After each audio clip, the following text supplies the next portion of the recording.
Welcome to Srimayi home foods. ఈరోజు మనం క్రిస్పీగా బెల్లం కజ్జికాయలు ఎలా చేయాలో నేర్చుకుందాం. దానికి కావలసిన పదార్థాలు: కొబ్బరి, పుట్నాల పప్పు, రవ్వ, మైదా, గోధుమ పిండి, ఇలాచి, సాల్ట్, ఇంకా బెల్లం. కొబ్బరి ముక్కల్ని చిన్న చిన్న కట్ చేసుకొని మిక్సీలో పట్టుకుంటున్నాను అండి, ఫైన్ పౌడర్ లాగా. తర్వాత అందులోనే బెల్లం వేసి బెల్లంని కూడా మిక్సీ పట్టుకుంటాను మంచిగా కలవడం కోసం. తర్వాత జార్లో పుట్నాల పప్పు కూడా వేసుకొని కచ్చా పచ్చాలాగా మిక్సీ పట్టుకుంటాను. ఫైన్ పౌడర్ లాగా చేయొద్దు, బాగుండదు. సో దాన్ని మొత్తం బెల్లం దానిలో వేసుకొని మిక్స్ చేసుకుంటున్నాను. ఇది లోపల కజ్జికాయలలో స్టఫింగ్కి వేసుకోవడానికండి. తర్వాత పిండి కలుపుకుంటున్నాను.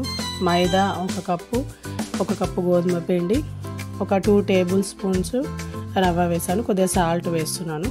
ఒకసారి మిక్స్ చేసుకొని అందులో వేడి నూనె వేసుకోవాలండి. సో దానివల్ల క్రిస్పీగా వస్తాయి. ఆ నూనె మంచిగా కలిసే విధంగా కలుపుకోవాలి పిండిని. ఇలా ముద్ద చేస్తే ముద్ద రావాలని అంటే అలా అయితే సరిపోయినట్టు. ఆయిల్ కానీ నెయ్యి కానీ ఏదైనా వేసుకోవచ్చు. పిండి రెడీ అయిందండి. ఇప్పుడు చిన్న చిన్న బాల్స్ తీసుకోవాలి. తీసుకొని సన్నగా పూరీలాగా వీటిని తాల్చుకోవాలి.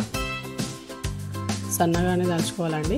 నా దగ్గర కజ్జికాయలు చేసేది చెక్క ఉంది. సో ఆ చెక్కని యూజ్ చేసి నేను కజ్జికాయలు చేస్తున్నాను. ముందుగా పిండి అప్లై చేసుకోవాలి, లేదంటే అతుకుతుంది.